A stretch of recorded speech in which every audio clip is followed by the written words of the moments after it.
am of the earth, I am of the stars, and I ground myself to the earth. I honor you, Mother Almighty. Thank you for nourishing us in your womb. Thank you for protecting me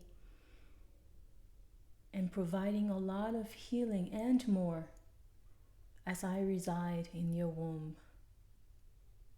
I honor you.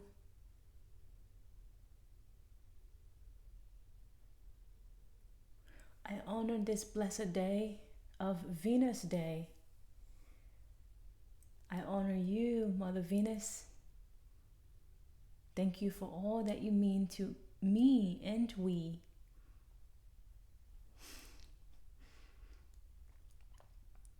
As the moon is currently in the house of Neptune, I honor you, Mother Neptune.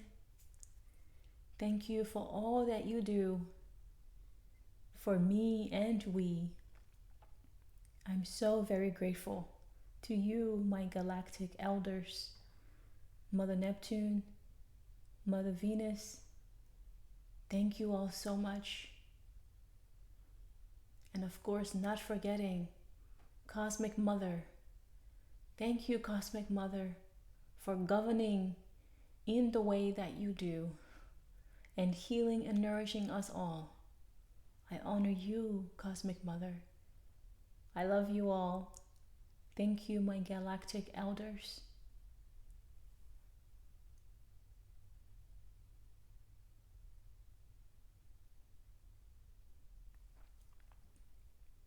I honor my guards and guardians of my left side and my right side. I honor you, the winged ones and the four-legged, my guides and guardians. Thank you so much for being part of this beautiful journey.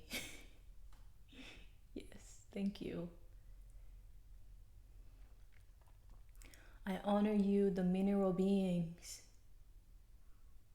with whose blessing and healing we are able to receive these technological advances and matter. I honor you, Spirit of the Air. I honor you, Water, who is an integral part of my being. And I honor you, the Great Mystery.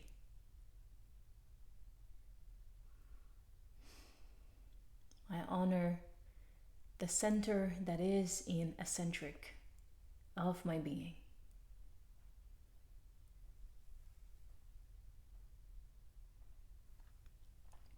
I call to you, my guards and guardians. I humbly ask you to please sit with me in this moment of testimony and a ceremony of the folk, the kinfolk that we know as Asians, the children of Asia. This ceremony and testimony is in the honor of the specific children of Asia and their ways and means that have impacted me on this journey of walking with Spirit. I humbly ask you, my guards and guardians, to please sit with me.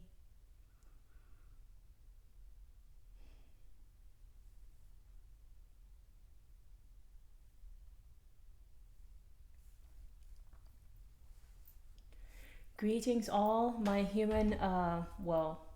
my fellow brethren of humankind. As you heard me say, this recording specifically today is in honor of the children of Asia.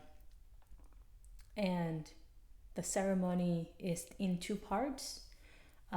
Firstly, an honoring ceremony, as well as I'll be providing some examples in ways that the specific children of Asia have impacted and helped my journey of awakening with Spirit, awakening and remembering the center the remembering that I am not alone and I never was, and I'm not separate from that which is essential, and I never was. So, firstly, the honoring ceremony, and then I'll provide the testimony later. I honor you, the children of Asia, specifically you that come via the great land, the great ancestor that we know to call as China. And I also honor you, the children of Vietnam, you that came through the great ancestor that we call Vietnam, the great spirit of the land that we call Vietnam. I honor you, the children. Also, I'm remembering Thai, the children of Thailand, you that come through the great land, the great spirit ancestor that we call Thailand. And also, I honor you, the children of Taiwan, who dwells with a guardian, beautiful spirit that we call Taiwan. I honor you, the children of Taiwan. And firstly, I will start with Taiwan. And I'll work my way through there. In meeting, well, I won't go too much into the details, but well, I won't linger on, but the gist of it is long throughout my life, I have just been observing cultures. And I'll get to India in a moment. Also, I honor you, the great land, the great spirit of the land that we know and call as India. I honor you as well. My observation of the children of Asia, yes, it was impacted, and something happened there when I encounter the children of Taiwan. And I'm saying children, of course, I didn't meet all the people in Taiwan, I just met few civilians of Taiwan.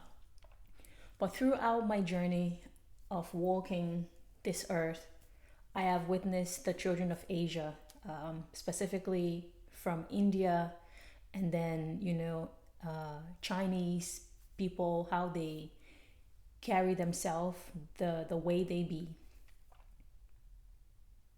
So, pardon me, I'll get back to Taiwan. In Liberia and most of West Africa, the Indian cinema is very prevalent.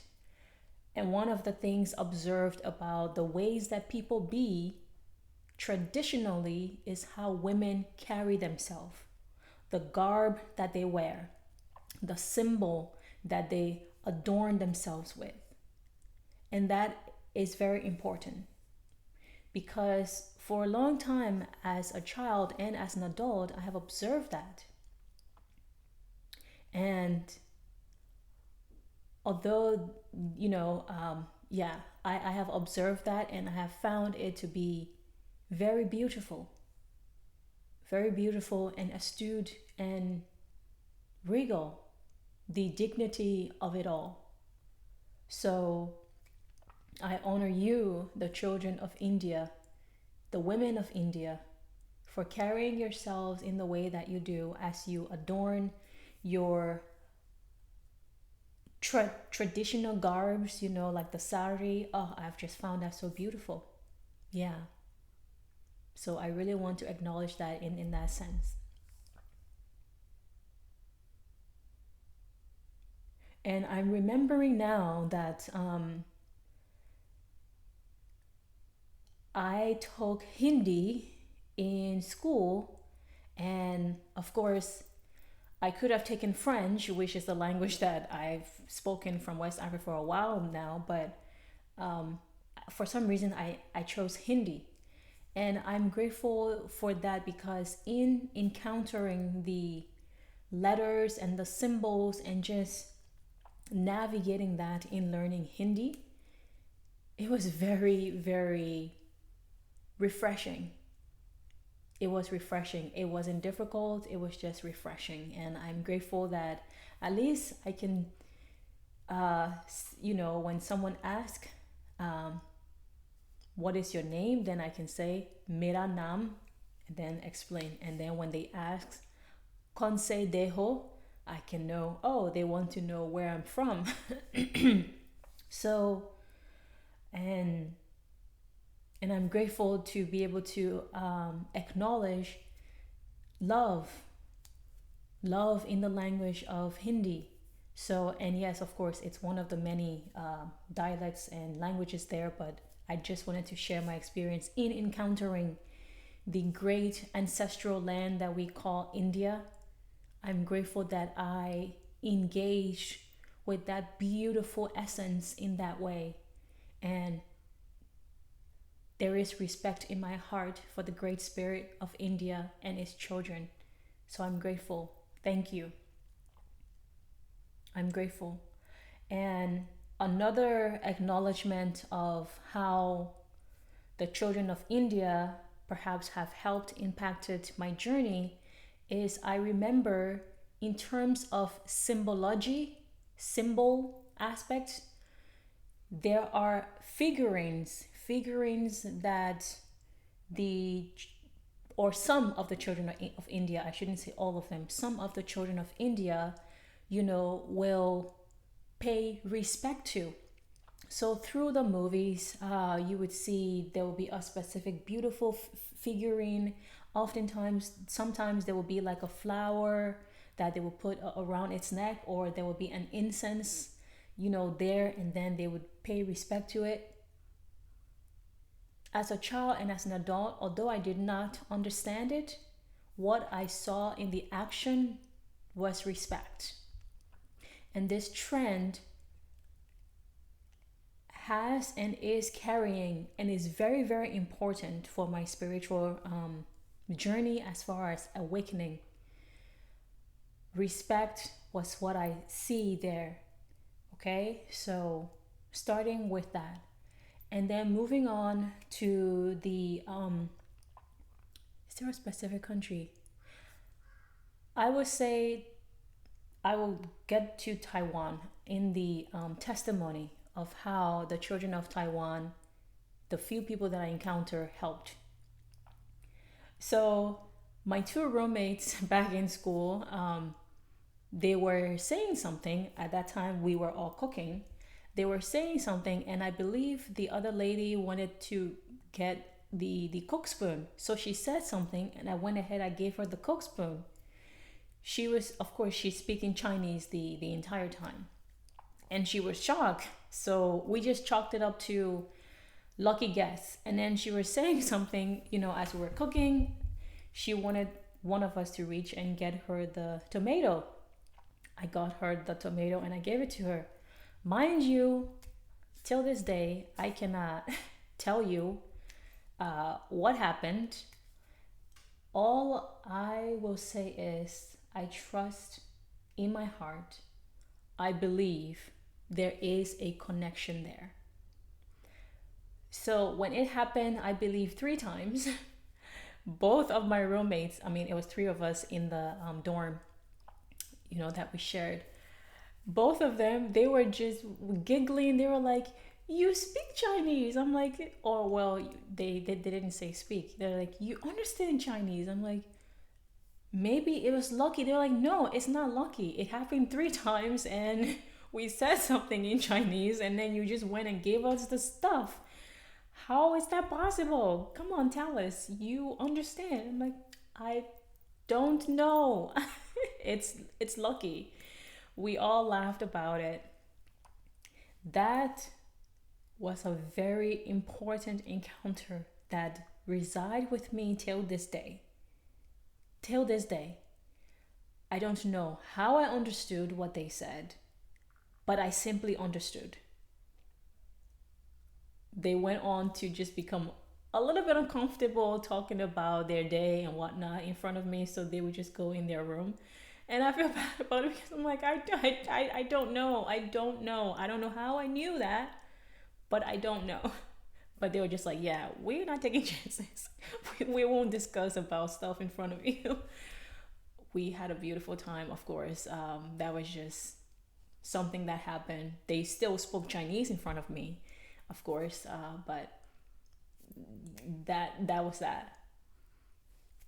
That encounter, that experience, it stuck with me.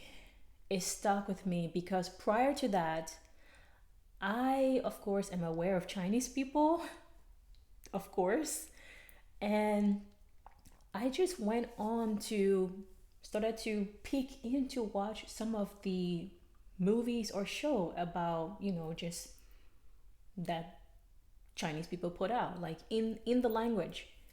So I started to take interest into them. I'm like, I don't know why that happened, but I was able to pinpoint and give them what they were talking about. As I started to watch a few Chinese shows here and there, what I noticed was, and I would watch it with the, well, I began watching it with the subtitles on, and then it got annoying trying to read back and forth, looking down the screen and looking up, so I just turned it off. And I was like, okay, well, I'm just going to watch their body language, and that'll be that. I noticed that I started to, of course, understand through the people's body language. And it happened so much so to the point where now I feel there is something there. I'll just say that there is something there. Because over the years when I used to watch TV heavily, this is where that's coming from. Presently, that's not the case. Presently, I do not watch dramas. I do not watch a lot of movies from any which country, except if it is children movies, then I'll watch it. But when I used to watch those things heavily back then, that's what I'm referring to. It was very heavily so. And for the many years that I did that, and I jumped from watching Chinese drama heavily and jumped to watching South Korean drama heavily, and then jumped to watching some of Japanese drama, specifically rom-com. Of course, I'm a girl. That's the one thing I will go to, rom-com. Right. So as I jumped around watching these specific Asian countries drama, I watched some of Thai drama. I realized that my comfort came back to watching Chinese production. And not so much so about the plot. No, no, no. Not about the plot. It was the language. It was the language. For some reason, something in the brain or something within me did not struggle so much to follow along. But when I was watching the productions of other countries, other Asian countries, without English subtitles, I struggled and I did not like that. So I say that as a revelation or as a testimony, actually, as a testimony, because on this journey of life, we are very connected in ways that oftentimes we cannot explain. And honestly, I appreciate my connection with China that I have in the intimate, intricate, subtle way that it comes. And if my connection with China stops at the language, then I accept. And I hold a very special place in my heart and respect for the great land, the great being that we know and call as China, called China. So after jumping around to these various um, Asian drama productions, I came upon wanting to watch certain Taiwanese dramas. And that was, I stopped watching dramas last year. Yeah, yeah. So when I came upon a particular Taiwanese drama, I did not finish the entire series. But within one of the interaction amongst the characters, this one lady character, she mentioned something and said, I do not celebrate my birthday unless it's my lunar birthday. And when she said that, my head snapped up. I was like, lunar birthday? What does she mean by that? And then I hopped on the web, did some looking into it, and my life changed for the better. Upon her commenting that she only celebrates her lunar, I believe that's the American accent way of saying it.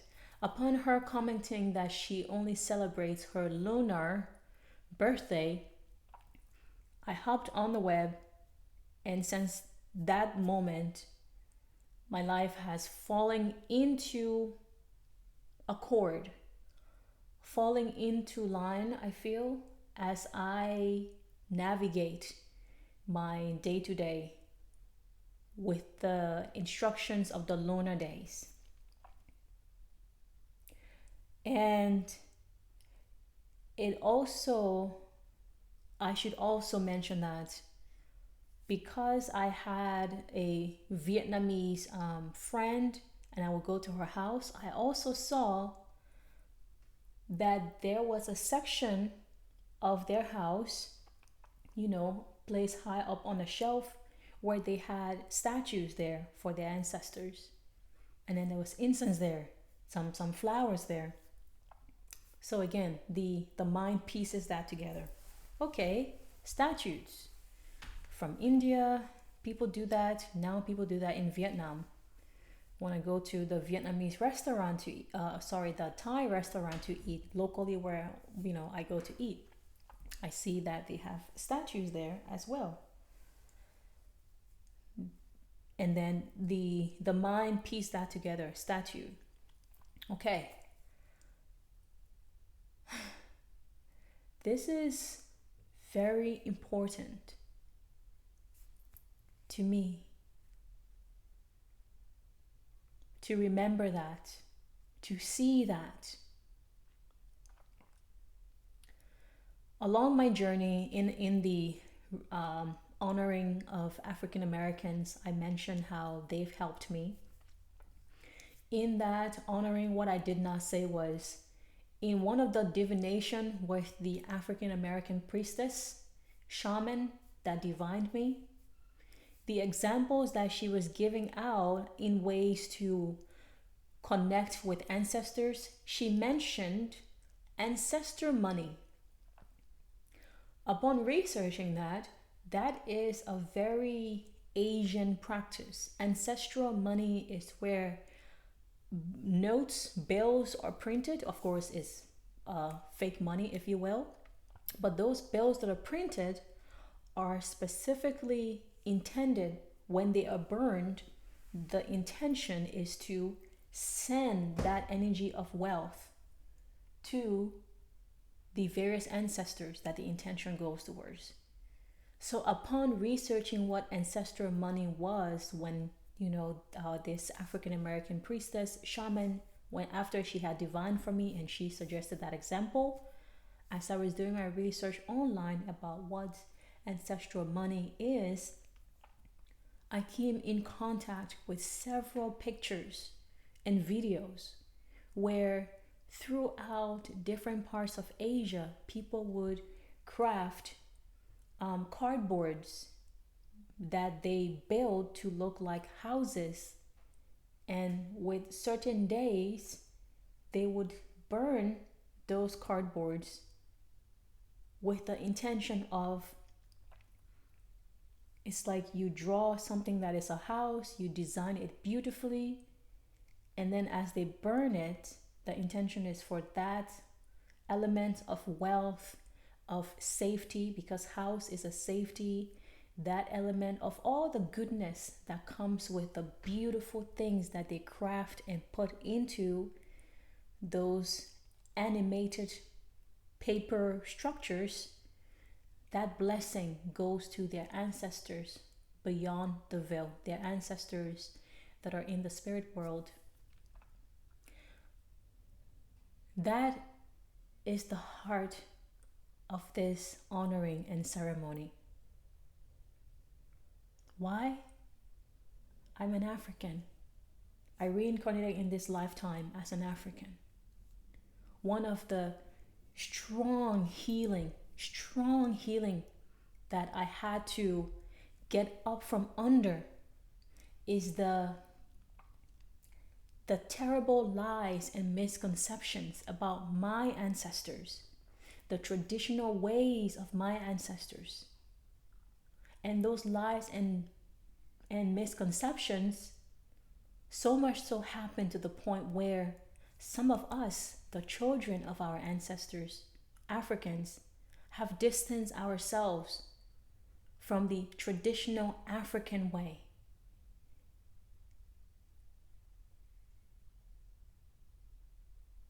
And in seeing that communities of people from the Asian side, communities of people, individual households, it is normal that they care for their ancestors in this respectful, loving, beautiful way, accepting way. That mattered. That mattered to me because that brought strength to my heart. That however much people around me who in my household may not have agreed, but I'll be damned if I allowed their fear, their intimidation, their lies to keep me away from connecting with my ancestors. And what I point to was the children of Asia is doing it. There is nothing wrong with what they're doing. And I stood in that.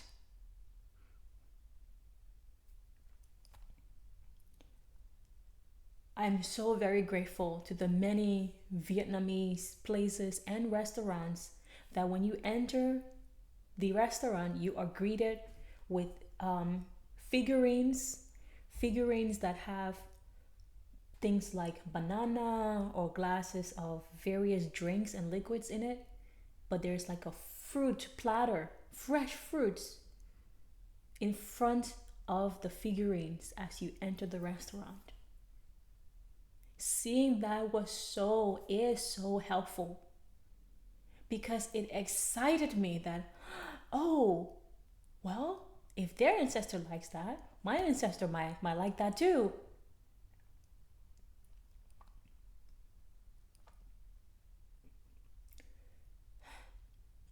It brought joy and connected me in ways that I very much needed. I have been gasping for air and in connecting with my ancestors, my guides and guardians.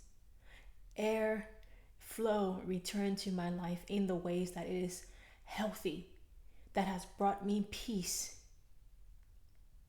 And I'm very grateful to you, Vietnamese people, Chinese people, Taiwanese people, Indian. Thank you for remembering and honoring your ancestors. Because in you doing so,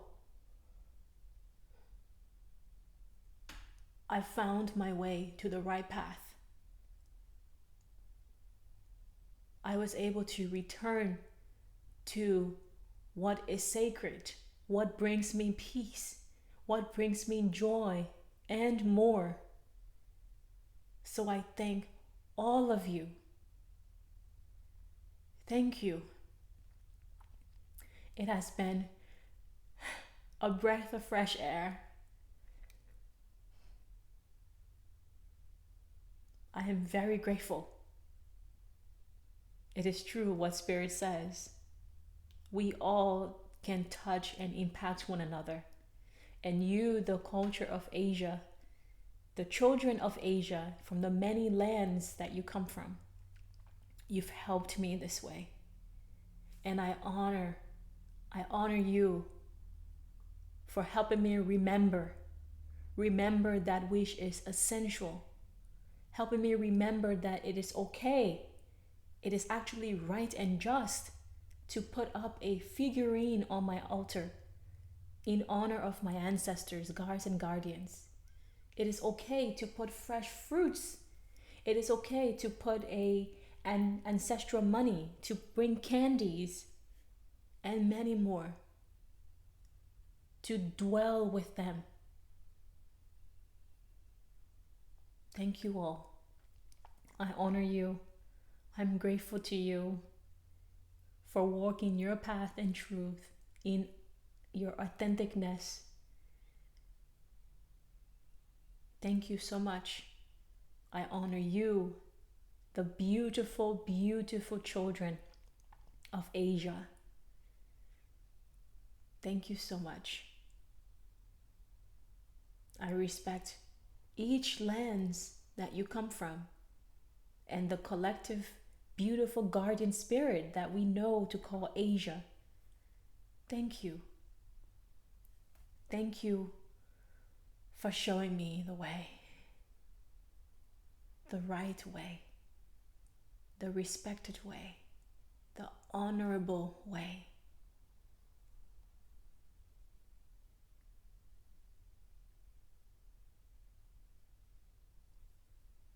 Sending you my love. This completes and concludes the honoring ceremony and testimony of the children of Asia. May you be well, and I hope this sharing helps you, the viewer, in some way, shape, or form. Bye for now.